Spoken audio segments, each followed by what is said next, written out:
Mi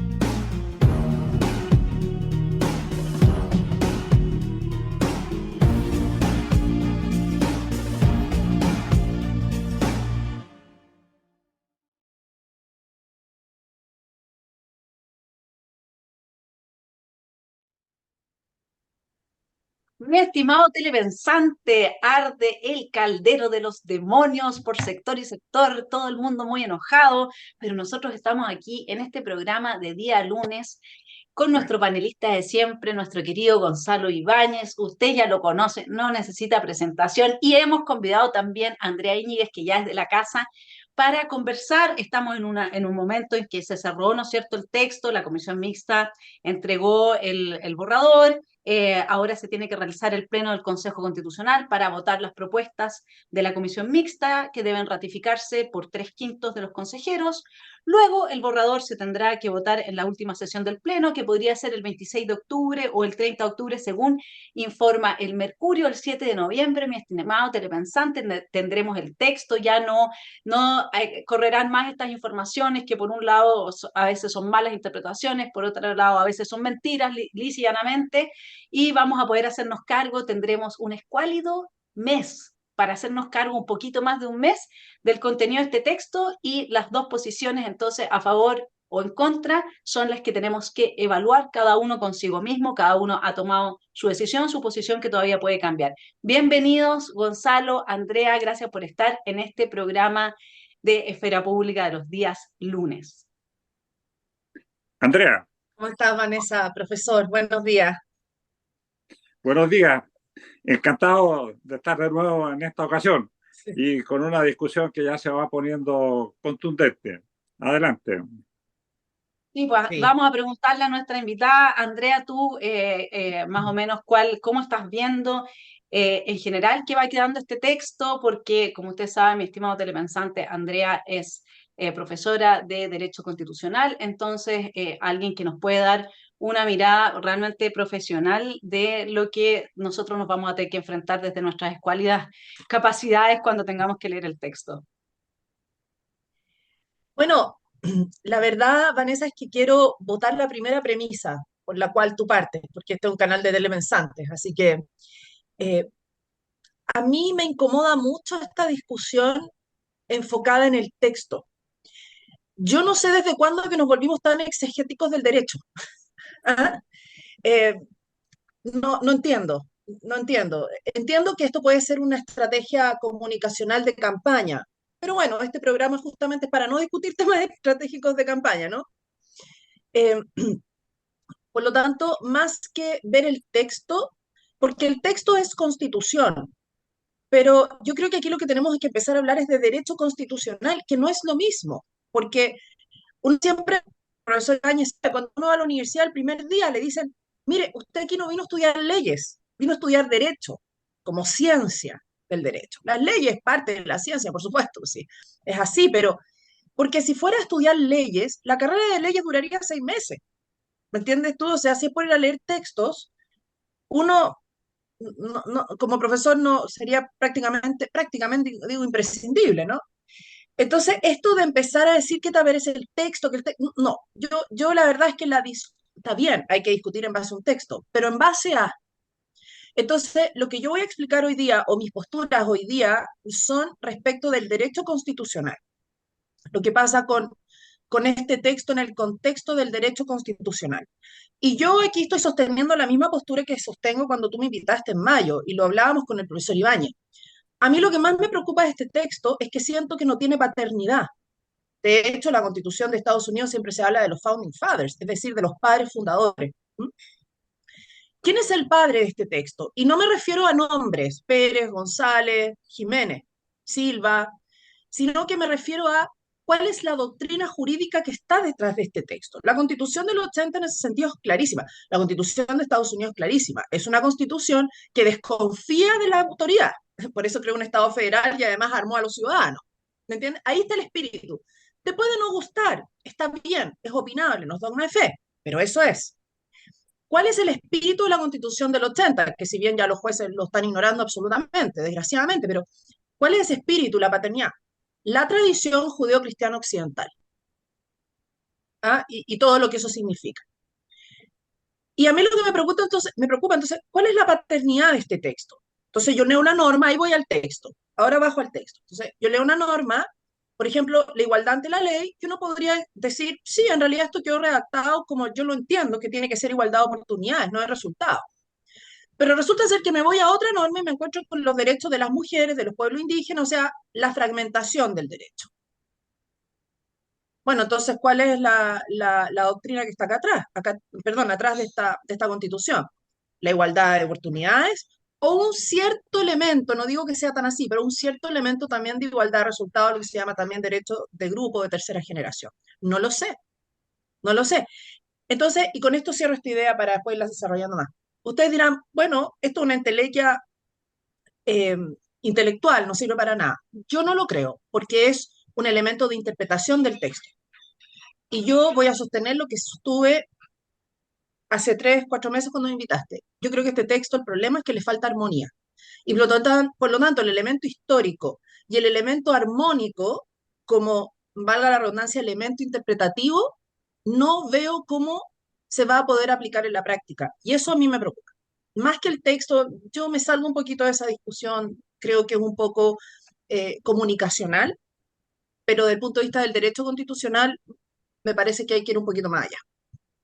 Sí, yo estoy plenamente de acuerdo. De hecho, tomando, mi estimado Gonzalo, un curso en la Finisterra de los fundamentos del derecho público occidental, entiendo perfectamente lo que está diciendo Andrea. O sea, uno tiene que ir a la fuente, uno tiene que saber cuál es la paternidad y a qué apela. Yo tengo una hipótesis de cuál es la paternidad de este texto, pero más allá te dejo a ti, que sabes mucho más de estos temas, Gonzalo, a ver qué te parece esta idea de la Andrea, esta propuesta hermenéutica. Más allá de eso, de cuál puede ser mi hipótesis, a mí me parece que entonces cuando uno no tiene un texto coherente o armónico, bueno, la interpretación queda en manos del legislador, del juez, etcétera. O sea, la estabilidad que supuestamente tendría que traernos un nuevo texto sería más una estabilidad política en términos de dejar contentos a ciertos sectores que una estabilidad jurídica. No sé cómo lo ves, Gonzalo. Mira, yo estoy muy de acuerdo con nuestra amiga en el sentido de que este texto deja mucho que desear. Y como ella lo dice desde el punto de vista del derecho constitucional propiamente tal, ¿no? Eh, eh, eso es un punto necesario de remarcar, subrayar y tener siempre a la vista. Ahora, yo creo que en las circunstancias por las que estamos viviendo, esa misma situación se da con la actual constitución, ya sea, la llamemos de 1980 o de 2005, ¿no? Porque está bien, el texto constitucional es un elemento importante en el orden jurídico y por lo tanto en el orden social de un país, pero también lo es el conjunto de ideas que predominan, de valores que se sienten por la comunidad. Y yo creo que estamos frente a un problema muy severo desde ese punto de vista. Y por eso es por lo que cualquier texto, aunque sea mejor, va a tener siempre problemas similares, ¿no? Aquí nosotros tenemos una tarea de envergadura que va a durar mucho tiempo y probablemente lleve generaciones, ¿no? El recuperar el sentido del derecho realmente dentro y del Estado de Derecho dentro del país, ¿no? Hemos tenido 10 años por lo menos de vapuleo, los últimos 4 para qué decir, pero eso empezó antes, eh, y porque se han perdido, a mi juicio, dentro de la comunidad esos valores, esos principios que le dan sentido a la vida común, ¿no? Eh, las leyes, como se ha dicho muchas veces, son papeles, ¿no? Y los papeles son muy fáciles de apartar, de dejar de lado, de traspasar, de romper, etcétera. ¿No? Lo que importa es lo que hay detrás, esa comunidad de pensamiento y de valores que es lo que eh, le da a una comunidad el carácter de tal, ¿no? En ese sentido, yo creo que, por cierto, el texto actual admite muchas revisiones, pero a pesar de todo, a pesar de todo, yo creo que es un avance respecto de la situación de inestabilidad que hemos vivido durante estos años, ¿no? Yo creo eso quiero dejarlo avanzado en este momento y veamos qué dicen ustedes. Sí, bueno, es una de las posibles miradas respecto de este proceso. Le aviso, mi estimado telepensante, que en el canal Esfera Pública son bienvenidos las personas de derecha que están a favor, son bienvenidas las personas de derecha que están en contra. Usted conoce mi posición, cada uno tiene su posición. Acá lo que prima es que nosotros tenemos que tener una cierta unión, una cierta unidad, como decíamos al principio del programa, fuera de cámara. Si el proceso anterior, ¿no es cierto?, despertó todos los demonios de la izquierda, aquí se están despertando los de la derecha. Comentábamos con Andrea y efectivamente antes que ella llegara lo estábamos comentando con Gonzalo, así es que la idea no es dividir al sector. ¿Qué más quisiera uno? Efectivamente, que aprobándose la nueva Carta Magna se resolvieran todos los problemas que se está diciendo se van a resolver. Si eso pasa, y aquí el programa da para conversar de todo el marco político, porque el objetivo es estratégico, futurístico, es doctrinario, es filosófico, así que nosotros abordamos todos los puntos de vista y este justamente, perdón la aclaración, pero es un canal para telepensantes, es decir, para personas que nos gusta pensar desde las distintas perspectivas. Si llega a pasar que uno por estar en contra estaba equivocado y efectivamente, como dice Gonzalo Ibáñez, se aprueba el nuevo texto y se logra una estabilidad que era lo que se quería, aleluya, qué mejor que a nuestro país le vaya bien. Si el que uno esté equivocado no es el problema es que uno piensa por ahora que está en lo correcto y que la bajada jurídica de un proyecto de nueva constitución, que al menos es como lo veo yo, la bajada jurídica es en el espíritu del derecho garantista. El derecho garantista tiene por padre a Luigi Ferraioli. El derecho garantista es el derecho del más débil, que es lo que ha venido aplicando desde una concepción marxista, porque el garantismo jurídico no es otra cosa que marxismo jurídico, se ha venido aplicando en Chile desde la reforma procesal penal. Y entonces, ¿qué es lo que tenemos? Tenemos que la víctima de la sociedad, porque eso es lo que piensa la persona de izquierda, es el delincuente, y por eso nosotros defendemos a los delincuentes y las víctimas se defienden solas. Eso es lo que desde mi punto de vista está a la base de un Estado social y democrático de derechos sociales garantizados, aunque sea con ciertas trabas, digamos, según el presupuesto fiscal, de una obligatoriedad progresiva en la entrega de derechos fiscales y evidentemente que como libertaria, es decir, que yo, como decía Andrea, uno desconfía o no desconfía del Estado. ¿Vas a tener una constitución para que el Estado sea todo y todo sea dentro del Estado, como decía Mussolini? ¿O vas, como decía la Beatriz Sánchez, todos somos el Estado? ¿O vas a tener una constitución para que te defienda del poder político? Y esa es una primera gran pregunta y para mí la autoría y la paternidad de un proyecto que es Estado Social y Democrático de Derecho es derecho garantista Luigi Ferraioli. No sé qué piensas tú, Andrea. Mira, yo creo que esto de garantizar derechos, yo creo que sí, yo en general no creo en que los derechos puedan ser garantizados y tengo mis serias dudas que lo pueda hacer el Estado, por un tema económico, así de sencillo. ¿M? Y eso también me lleva a otro tema que a mí me preocupa de este texto y creo que esto no va a terminar, como dice el profesor Ibáñez, porque es una crisis que se está presentando desde hace tiempo. A mí me preocupa la extensión de este texto, que es muy largo, pero es que, a ver, no es porque sea largo o corto, ¿sí? Ese no es el punto, ¿ah?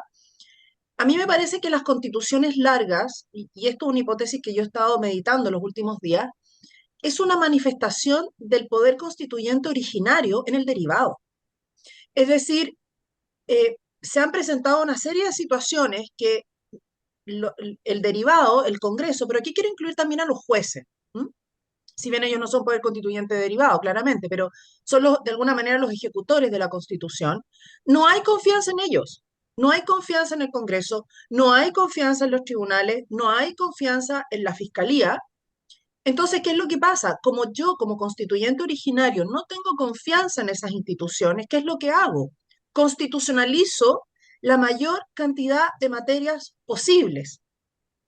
¿Para qué?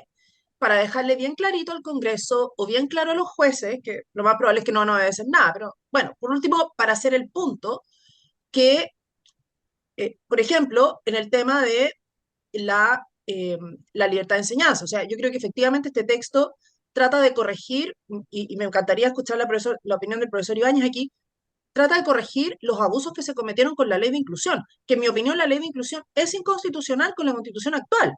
Pero claro, al legislador no le interesó, no le importó y al Tribunal Constitucional tampoco, porque fue por un voto dirimente que se ganó esa ley. Entonces, yo creo que había un empeño por corregir la ley de inclusión en la Constitución. Y lo cual uno dice, bueno, pero ¿por qué no lo hace el legislador? Y yo creo porque no hay confianza en el legislador. ¿Me entiendes tú? eh, o no hay confianza en que el Tribunal Constitucional después lo va a ir a declarar constitucional o inconstitucional, según la postura que tenga cada uno. Entonces, ¿cómo me aseguro de esto? Con, con la Constitución. Y eso para mí es bien lamentable, digamos, o sea, que el poder constituyente originario dicta una constitución desconfiando de los que la van a ejecutar.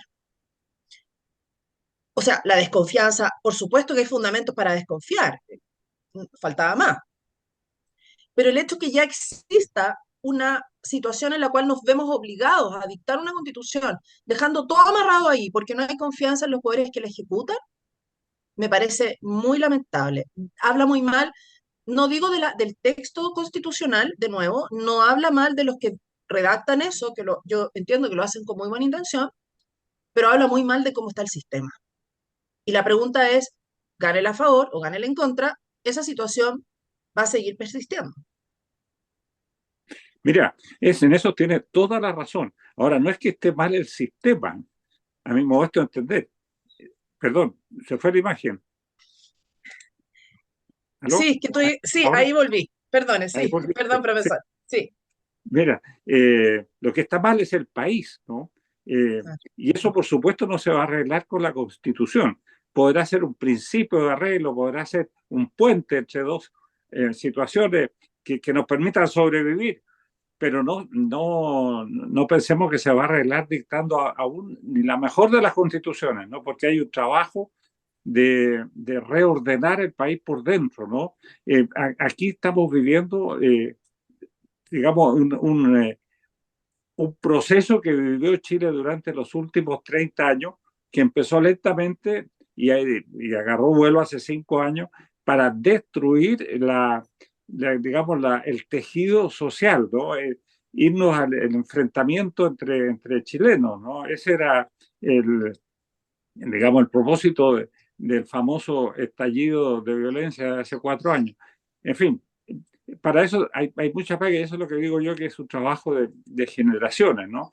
Entonces, tenemos que distinguir, hoy día tenemos que sacar un texto constitucional que nos proyecte, que permita dar otros pasos hacia adelante, pero no le pidamos a este proyecto constitucional que solucione todos los problemas que vienen de más atrás, ¿no? Mira, y a propósito de que tú decías que el Estado difícilmente puede garantizar todos los derechos, hay uno a mí que me llama la atención en el texto tal como está, que es el del artículo 16, si no me equivoco, cuando cuando dice el Estado garantiza a todas las personas el derecho a la vida. Si no me equivoco es así. Ahora, ¿qué te parece? ¿Tú crees que el Estado puede garantizar a todas las personas el derecho a la vida? Puede proteger la vida, pero imagínate una persona de 99 años que se acerca a la moneda y va y pregunta, dice, ¿qué está haciendo usted, señor, para garantizar mi derecho a la vida? Yo soy persona. ¿Tú comprendes?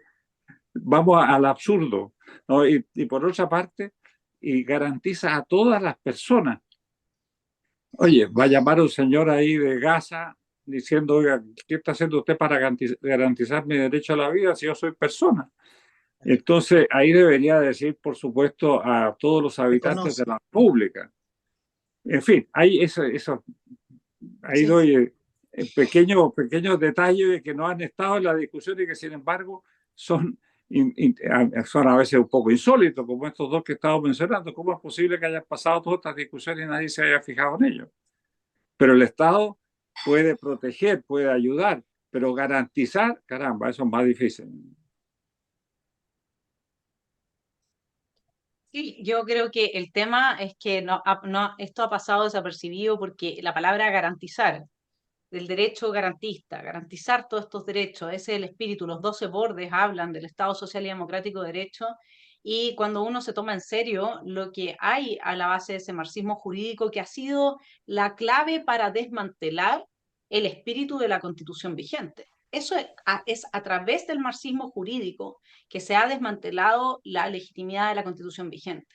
Además de, obviamente, cómo ha actuado el Congreso en situaciones en que se ha arrogado facultades que eran exclusivas del presidente de la República, como por ejemplo el tema de los retiros de los fondos de pensiones, etcétera. O sea, aquí la verdad es que la casta política completa, para no asumir la responsabilidad de las demandas que en su minuto, cuando la gente salió a la calle, nadie hablaba de una nueva constitución el 18 de octubre, que por debajo de estas protestas haya habido un movimiento revolucionario golpista es otra cosa, pero la gente realmente estaba demandándole a la casta política, oye, ya, pues arreglen los problemas, volvamos a crecer, pónganle límite a la inmigración ilegal, hagamos la pega, digamos, ¿no? Y la casta política, qué mejor que entrar en una discusión sobre la constitución que era, ¿no es cierto?, la llave que estaba exigiendo el proceso revolucionario para devolverle la paz a Chile, que sabemos que, como dice Van Puduje, no llegó con el acuerdo del 15 de noviembre porque tenían todo listo, llegó con la pandemia, y eso también lo venía diciendo hace mucho tiempo. Entonces, la pregunta que te haces tú, Andrea, respecto de cuál es el espíritu que hay detrás, es decir, la doctrina de fondo que hay detrás del actual texto, es desde mi punto de vista la pregunta clave. Porque, por ejemplo, uno leía a Joanet y a Jimena Rincón el fin de semana en el reportaje del Mercurio, y ellos dicen, esta sí es una constitución democrática. Yo me imagino que con eso ellos quieren decir que con el texto así como está, pueden gobernar distintas sensibilidades que pueda ir eligiendo la gente, ¿no es cierto? Y por lo tanto no te fija a un proyecto de sociedad específico, ni de la derecha ni de la izquierda. Yo me imagino que ellos lo están pensando de esa manera, que ya es una lectura política del texto, porque yo puedo decir, no, yo quiero que el texto a mí como ciudadano, lo que decías tú, Andrea, respecto a la Constitución norteamericana, me defienda del poder político, de la casta política, que siempre trata de meternos más la mano al bolsillo, que siempre trata de aumentar su poder. Eso es lo que yo quiero. En ese contexto, la discusión de si es democrática o no es democrática es de segundo orden. No es que no sea importante, pero es de segundo rango. Como dice el profesor Arióstica, el hecho de que algo sea democrático, de ahí no se sigue nada. Lo importante es qué es lo que tú estás defendiendo. ¿De dónde emana la dignidad humana? En este texto. ¿Emana de que el Estado nos la reconoce? Entonces, gracias a la casta política que yo tengo dignidad. ¿O emana de mis derechos fundamentales como ser humano en igualdad de condiciones con los demás?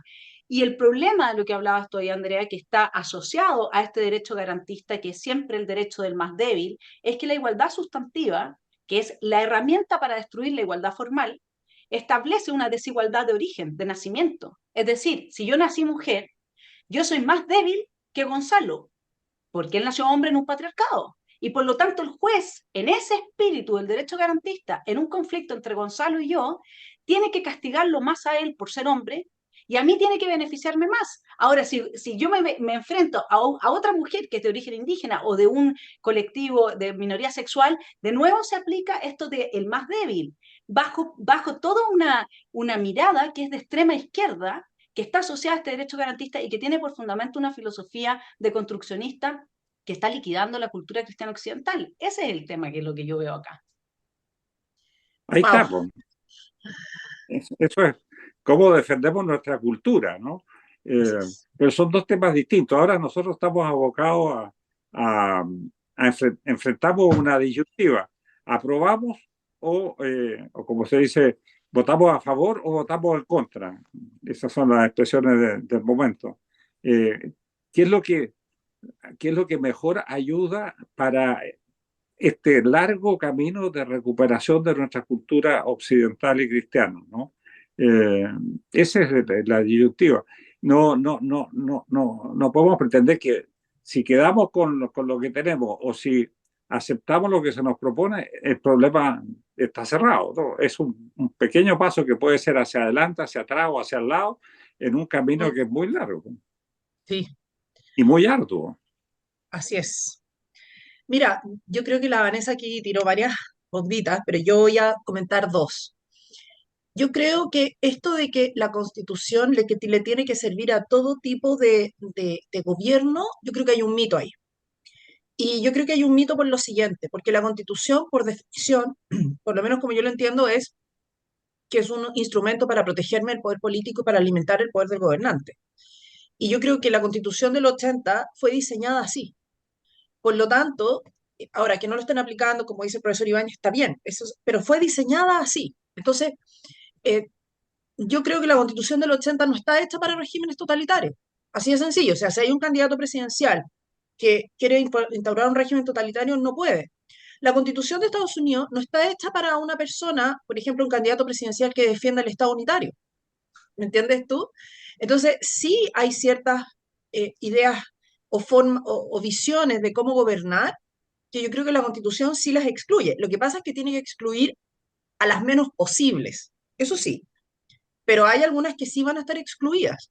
Ese otro mito, yo sé que este canal dice cosas impopulares, así que ya llevo como la cuarta cosa impopular que he dicho ya en media hora. Y después esto de que, mira, es que ahora el Estado te va a garantizar esto y te va a garantizar lo otro, y yo esto yo lo escuchaba, que como mujer ahora tú vas a tener esto y esto porque el Estado te lo va a garantizar. Yo ahí me recuerdo las palabras de Ronald Reagan, que él decía, las 9 palabras más peligrosas del diccionario, ¿cuáles son? Hola, soy el Estado, ¿qué puedo hacer por ti? ¿Ah? Porque cuando el Estado mete la mano en todo, empieza la ingeniería social y ahí tenemos un serio problema. Entonces, yo no soy una libertaria extrema que creo que el Estado no debe hacer nada, pero yo creo que lo mejor que el Estado puede hacer por mí en este momento, como está Chile hasta ahora, es, mire, yo no quiero que usted me garantice nada más que el orden, bájeme los impuestos, deje de gastar como país en guerra para que mi sueldo no se devalorice con la inflación, y cree las condiciones para que yo pueda trabajar y encárguese de las personas que no pueden surgir porque tienen muchísimas desventajas, podríamos decirlo así, ¿no? O sea, ya sea económica o porque son niños o porque son ancianos. No los puede abandonar a ellos, tiene que ocuparse de ellos, pero por favor no se ocupe de mí. Si conmigo es lo mínimo. Gracias a Dios, en este momento yo estoy en una situación que yo, si usted me otorga lo mínimo, esas condiciones que yo ya dije, yo me las puedo arreglar y además puedo ayudar a los demás. Puedo ayudar a los niños, puedo ayudar a los más, a las personas, a lo mejor de tercera edad, que están en una situación complicada con el tema de las pensiones, porque yo no soy un egoísta, yo sé que vivo en sociedad y yo debo ocuparme de los demás, pero yo también quiero ayudar a ocuparme de los demás, pero en la medida que usted me deje tranquilo a mí, ¿por qué está tan empeñado en encargarse de mí? Y más encima, lo que usted hace lo hace mal, porque usted trató de encargarse de mí durante el COVID y resulta ser que me dejó con inflación, o sea, me dejó más pobre, ¿me entiendes? Con los retiros. Entonces, insisto, esto de que el Estado ahora te va a garantizar esto y lo demás, ya, no, no, yo quiero que insisto, lo mínimo y encárguese, por favor, señor Estado, de aquellos que no pueden encargarse de sí mismos y que lo necesitan con urgencia, porque hay gente que está muriendo en las listas de espera, porque hay personas de la tercera edad que están perdiendo sus casas porque no pueden pagar las contribuciones. Encárguese de ellos, por favor. Y de mí con lo mínimo, de verdad. Y yo quiero ayudar al Estado también a encargarse de esas personas. Pero usted por encargarse de todo, al final no se termina encargando de nadie y terminamos peor. Mira, y a ese estado que tú señalas, para entrar en los temas de la discusión de hoy, a ese estado llámalo Estado social de derecho y democrático, ¿no? Porque ese es Claro. el Estado que pone las condiciones para que realmente haya medios con los cuales la gente pueda contar para hacer efectivos sus derechos. El Estado socialista, llamémoslo así, es un Estado que mata la producción de medios para satisfacer los derechos. O sea, los derechos en manos del socialismo son palabras vanas, ¿no? Por eso yo no, en la discusión que estamos no me limitaría solo a los nombres, ¿no? El Estado social de derecho igual al Estado socialista. No, el Estado socialista no produce derechos a las personas, ¿no? Entonces, vayamos definiendo algunas cosas que están en discusión. A mí no me molesta que el artículo 1 del proyecto constitucional diga que Chile es un Estado social y democrático de derecho. Ok, pero ¿cómo lo vamos a hacer? Eso no es una realidad que está hecha, ¿no? Es a lo que apuntamos a hacer. Y para eso, por ejemplo, requerimos la subsidiariedad, o sea, la posibilidad de que la gente entre con su libertad y con su responsabilidad a trabajar por el bien común y no sean simples funcionarios de una cúpula que al final termina siendo el modelo de ineficiencia, como ha pasado en todos los países socialistas. Claro, lo que pasa, y aquí ve, mi estimado telepensante, uno puede tener una diferencia de opinión y no por eso se agarra las mechas. Es súper interesante madurar en la vida. Y aquí tenemos una diferencia de opinión con Gonzalo, que la hemos conversado algunas veces, y a lo que tú dices, yo pongo ahora mi visión de lo que es el Estado Social y Democrático de Derecho basada en, bueno, estudio y derecho garantista, Luigi Ferraioli, todo el marxismo jurídico, pero hay una experiencia muy interesante de Rodrigo Poyanco exponiendo frente al comité de expertos y explicándoles que efectivamente el Estado Social y Democrático de Derecho es normalmente el origen de los socialismos reales, porque quienes llegan al poder ofrecen estos derechos como Chávez, ofrecen garantizar todos estos derechos, por eso la gente los vota democráticamente, y luego, claro, el Estado es tan gigantesco que termina destruyendo el aparato productivo y estableciéndose un régimen totalitario. O sea, desde la perspectiva de Rodrigo Poyanco, que también abogado constitucionalista y cuya exposición está en una carta al telepensante de este canal, la exposición que hizo frente al comité de expertos, esto sería un camino gradual, es decir, abrir la idea de que yo tengo un derecho social, el derecho a educarme. Es que, como dice Axel, la educación cuesta plata y alguien lo paga. Y yo entonces tengo derecho sobre los recursos que genera el trabajo de otra persona. Eso se llama esclavitud. Yo no tengo derechos sociales, yo puedo tener derechos políticos, yo puedo tener derechos humanos. Pero luego el principio de subsidiariedad lo que dice no es que tenemos derechos sociales, es que vamos a ir, como decía Andrea, en ayuda al más pobre, el que no se la puede. Porque cuando los derechos son de todos, ahí vemos lo que pasaba, por ejemplo, con el derecho a la educación bajo el régimen de Allende, que ves, esto venía de antes, ¿no es cierto? En que los que se educaban al final eran los que salían de los mejores colegios, gratis, pagados por todo Chile, porque eran los que entraron a la universidad, porque eran los que le iba mejor. Y al final, quienes se beneficiaban eran, digamos, los que estaban ya más beneficiados. Por eso el principio de subsidiariedad es tan importante. El problema de hablar de un Estado social y democrático de derecho es que entonces todos tenemos derechos. Derechos, ¿y quién distribuye esos derechos? Los jueces. Y eso ha hecho que en Italia, que algo de este derecho garantista se ha instalado, pero sobre todo en Colombia, por ejemplo. Colombia tuvieron que introducir una serie de limitaciones a esto, que también lo hizo muy bien el equipo republicano en el Consejo. El equipo republicano en el Consejo le puso todas las limitaciones que pudo a este concepto entendido desde la perspectiva de la izquierda. Y por eso es que dicen, bueno, quizás no les gusta tanto a la izquierda este proyecto porque tiene muchas limitaciones. Claro, pero al final el que baje la idea del Estado Social y Democrático de Derecho, la interpretación jurídica la va a hacer el juez. Y el punto del Estado Social y Democrático de Derecho, a diferencia del Estado benefactor, porque aquí está la discusión, es que en el Estado Social y Democrático de Derecho yo le entrego un poder que originalmente es del legislador a los jueces. Los jueces se transforman en legisladores en materia de derechos sociales, como pasa con el señor Urrutia hoy día con el tema de la ISAPRE. Entonces, eso es lo que se fomenta bajo esta figura. Pero luego, como dices tú, Gonzalo, bueno, puede ser que le demos la vuelta, lo veamos desde la otra perspectiva, las limitaciones hayan sido muy bien dispuestas y no necesariamente tengamos que ir por ese camino. Y esta es una discusión que está abierta. Ese es el punto. Muy bien, ¿qué dice Bueno, nuestra invitada? profesor, lo escucho, perdón. ¿Qué dice nuestra invitada? Ah, perdón, profesor, ya. A ver, yo creo que eh, hay cosas que escapan al control de la Constitución. Y con Estado subsidiario hemos tenido un Estado que ha estado gastando de forma irresponsable.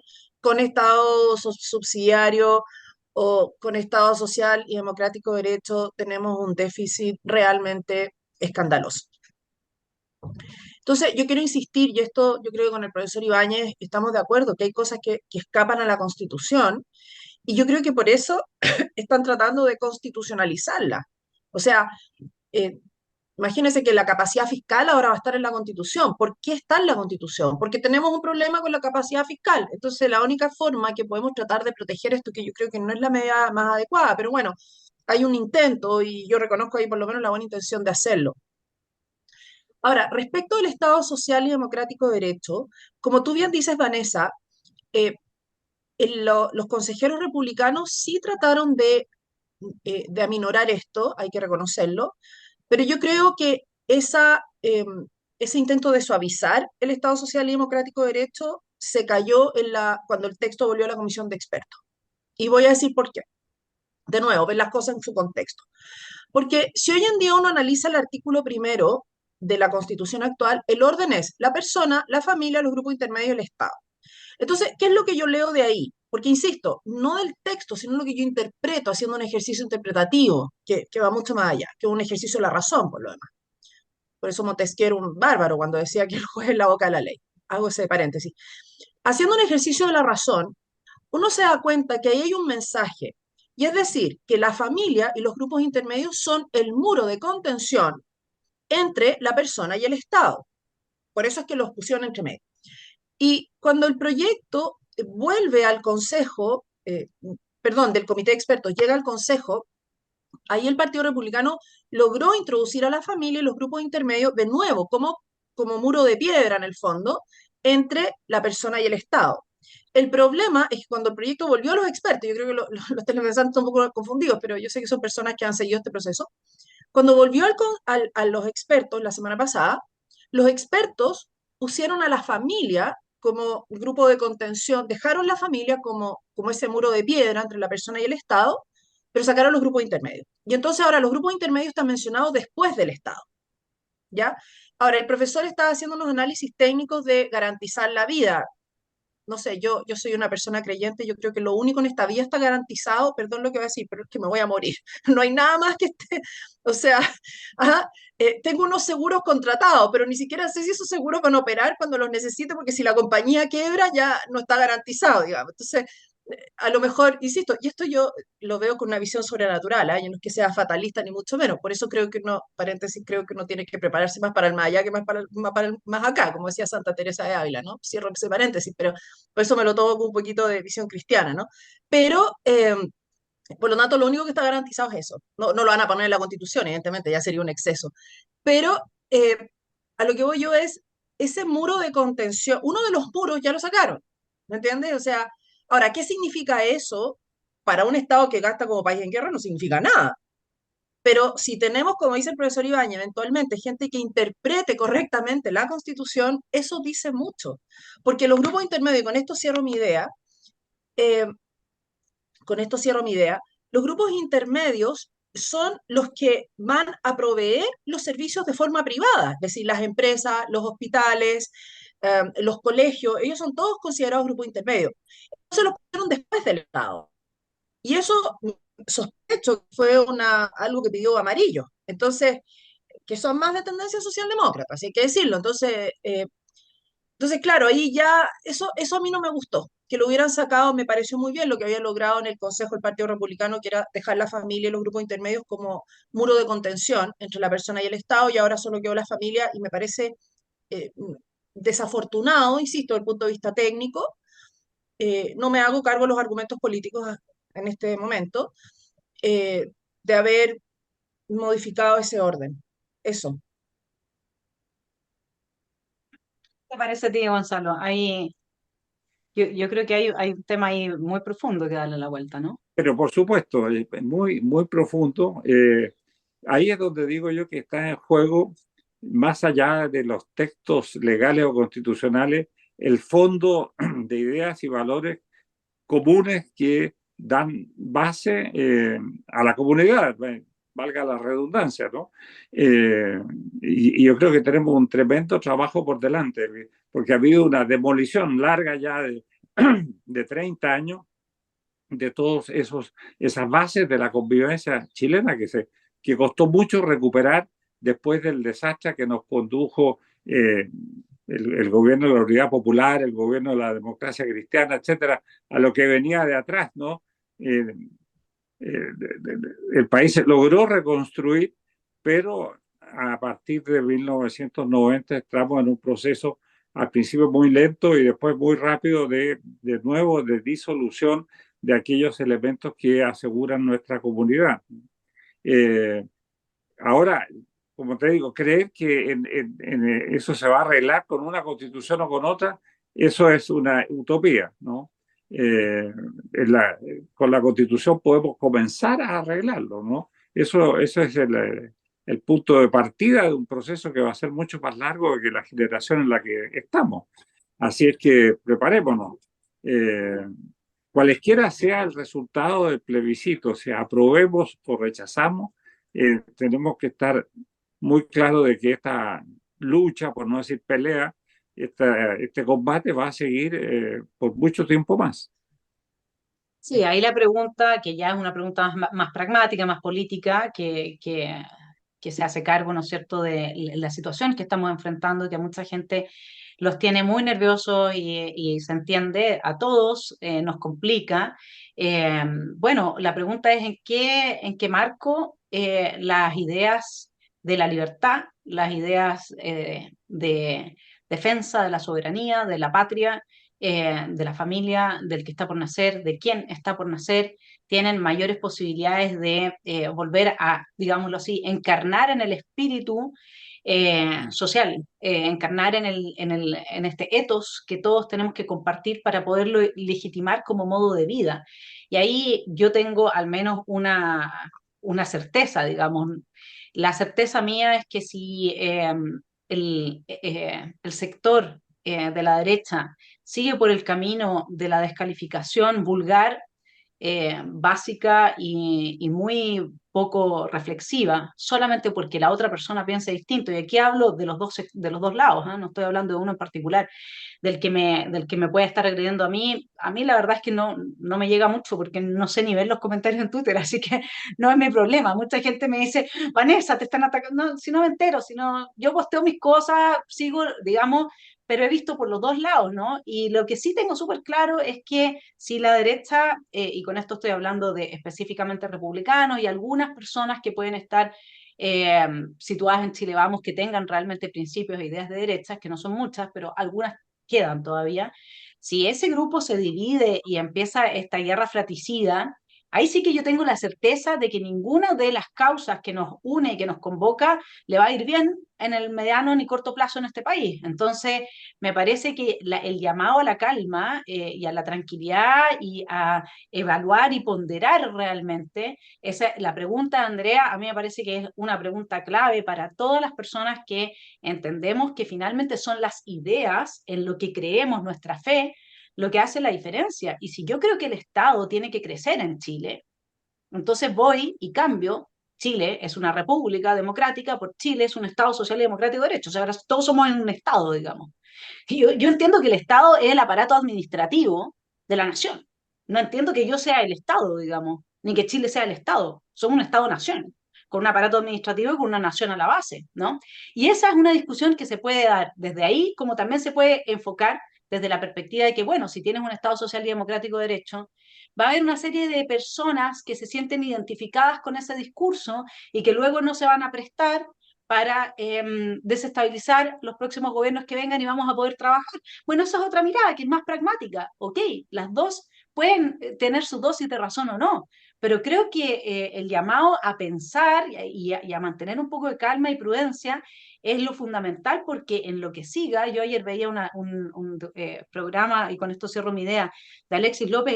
Él está muy conmovido con la respuesta de nuestro sector a quienes estamos en contra. Yo también he visto respuesta de quienes están en contra, los que están a favor, y me parece que efectivamente se está generando una fisura muy profunda que bien no le puede hacer a nuestras ideas y a nuestra causa, digamos, ¿no? No, yo estoy de acuerdo contigo y yo quiero manifestar aquí una preocupación política constitucional. Yo hasta aquí he tratado de evitar la elucubración política porque, porque tengo esa opinión política, si tú quieres. Obvio que sí, porque uno tiene que pensarlo, si no es uno, los intelectuales no vivimos en las nubes, como piensan algunos, porque está claro, yo he sido atacada justamente porque dicen, no, es que tu postura es muy intelectual. Bueno, pero es que es mi pega, digamos, alguien tiene que hacerla, ¿no? Pero, pero aterrizando sí quiero plantear una hipótesis que nadie ha conversado y esto me gustaría, porque estoy viendo la opinión del profesor Ibáñez y la tuya, Vanessa, me encantaría saberla. Ya sé que ustedes son los que dirigen la conversación, pero quiero como plantearla acá, y es que efectivamente la fisura podría quedar y por lo tanto es trabajo de todos no profundizarla, ¿ya? Y lo otro es que a mí lo que me preocupa es que si esto se llega a votar, llega a ganar el a favor, sí me preocupa que el a favor no gane por un amplio margen. Por eso es que yo siento que fue un grave error haber abierto otro proceso, porque el rechazo por el 62%, si bien la gente votó rechazo por distintas razones, da lo mismo, pero un 62% te da una legitimidad democrática, a propósito de lo que tú decías de amarillo, de decir, mira, ¿sabe qué? La gente no es que, bueno, alguien podía interpretarlo como que legitimaron la Constitución del 80, otros podían decir, no, yo creo que el discurso de haber sido, da lo mismo porque votaste rechazo, la gente cerró los procesos, o sea, ya no quiere más procesos. Entonces, a mí lo que me da susto es que si esta Constitución, si es que se llega a aprobar, yo no creo, y aquí quiero saber la opinión del, me interesa muchísimo la opinión del profesor Ibañez y la tuya, Vanessa, yo no creo que sea por un amplio margen. Y eso a mí me preocupa muchísimo. Eso sí que me tiene preocupada. Me tiene preocupada porque eso no va a cerrar ningún proceso. Para empezar, eso va a ser una mayoría circunstancial muy acotada y la otra minoría, que tampoco es tan minoría, eh, va a querer cambiar esto lo antes posible. Entonces, eso a mí me tiene sumamente preocupada porque aprobar por ese rango mínimo, y yo creo que ahí fue una grave responsabilidad. Cuando diseñaron este proceso deberían haber dicho por lo menos que la aprobación tendría que haber sido por sobre el 55%, 58%, deberían haberlo dicho en la ley, pero bueno, no, esto está diseñado así, punto, es mayoría absoluta nomás. Y quiero cerrar con unas palabras, y Gonzalo, que fue diputado, a lo mejor lo tiene que saber, en los años 90, el presidente Elwin dicen, yo no tengo certeza, pero no me extrañaría que el presidente Elwin hubiera dicho esto, ¿ah? Dicen que el presidente Elwin le dijeron, oiga, ¿por qué usted no es más agresivo con las reformas? O sea, ¿por qué no hace más cambios, más hacia la izquierda? Y dicen que el presidente Elwin respondió que porque él miraba el 42% que había sacado el sí. Dijo, yo no puedo hacer un cambio radical o sea, 42% menos que 50 y tantos por ciento, ¿no? 50 y cuánto ganó el no, 56, 57, ya no me acuerdo. Eh, no, o sea, no es más, pero no es tanto más. Entonces, tengo que tratarlos con cuidado. Y eso es lo que a mí me preocupa, digamos, que gane el a favor por la cuenta mínima y seguimos o sea, vamos a seguir igual, pero con mayor fuerza. No sé si se entiende la idea. ¿Mm? Mira, sí, yo te encuentro toda la razón de que fue un despropósito llamar a un nuevo proceso constitucional. Esto se debió haber cerrado ¿cuándo fue esto? El 4 de El septiembre, 4, profesor. el 4 de Sí. septiembre del año 22, o sea, el año pasado, cuando por 62 versus 38 se rechazó el proyecto de la Convención Constitucional y debió aplicarse el artículo 142 que decía que continuaba vigente la Constitución actual, digamos, la del 80. Y ahí vino esta cocina, entre comillas, política que nos abrió el camino para este segundo proceso, ¿no?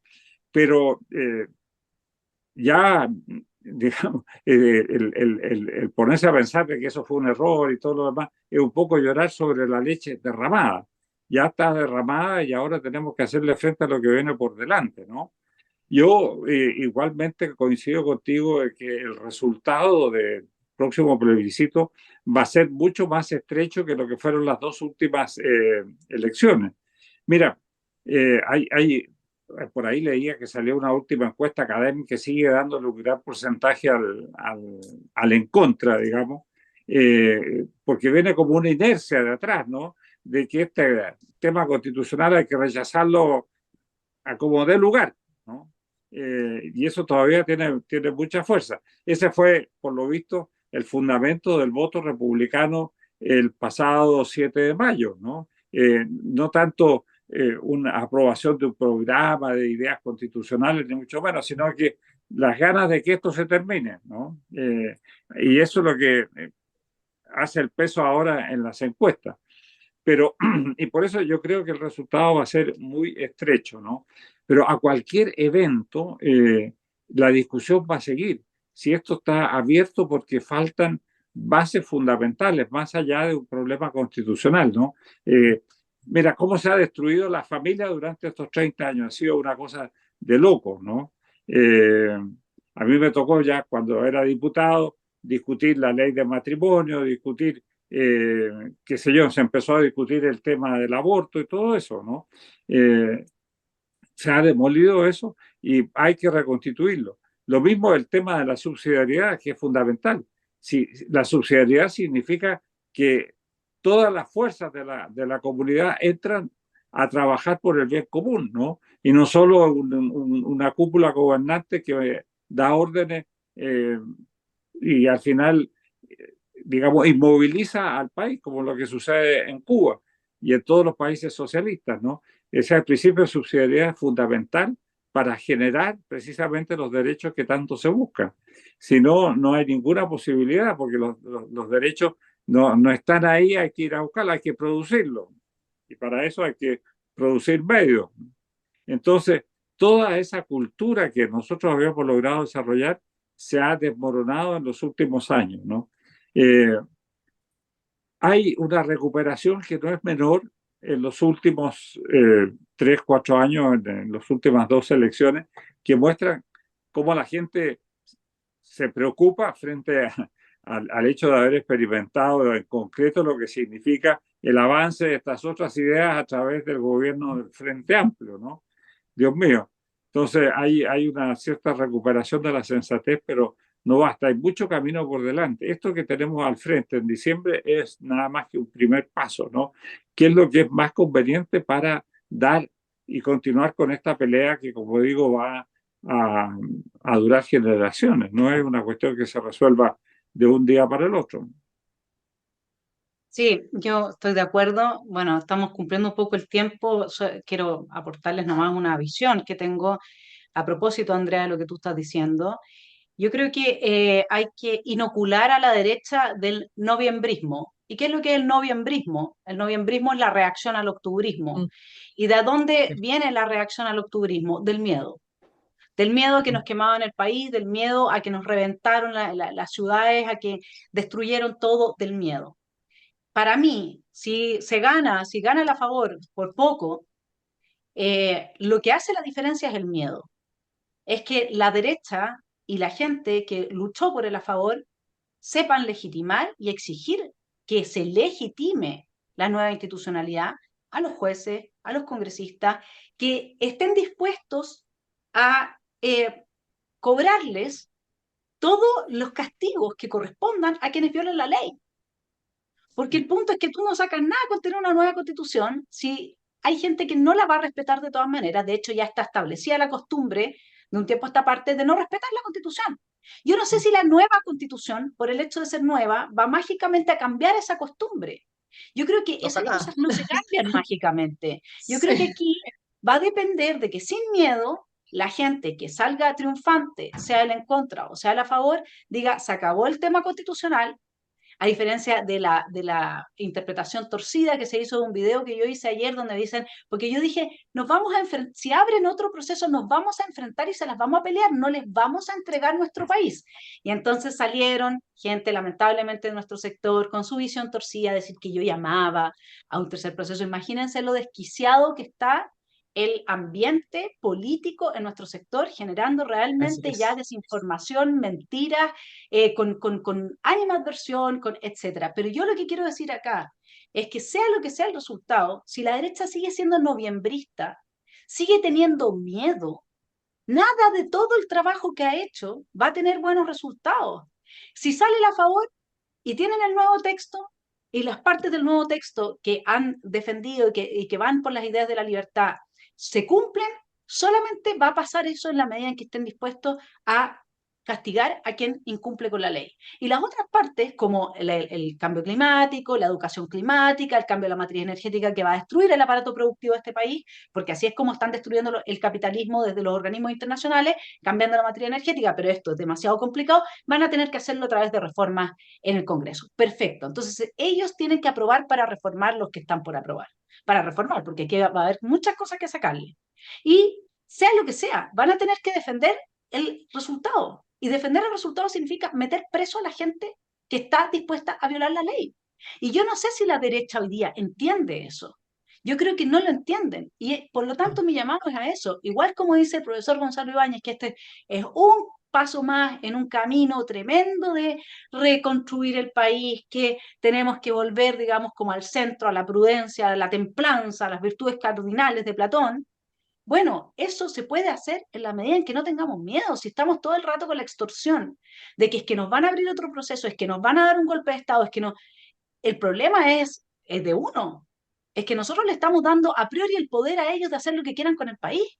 Y a mí eso me parece que hay que extirparlo de la derecha y que si la derecha se las está jugando, una parte de ella, por el a favor en este proyecto, bueno, que esté dispuesta entonces después a cobrarle la cuenta a quien no respete la ley, porque si no está dispuesta, toda esta discusión es espuria, da lo mismo que salga una nueva constitución, da exactamente lo mismo.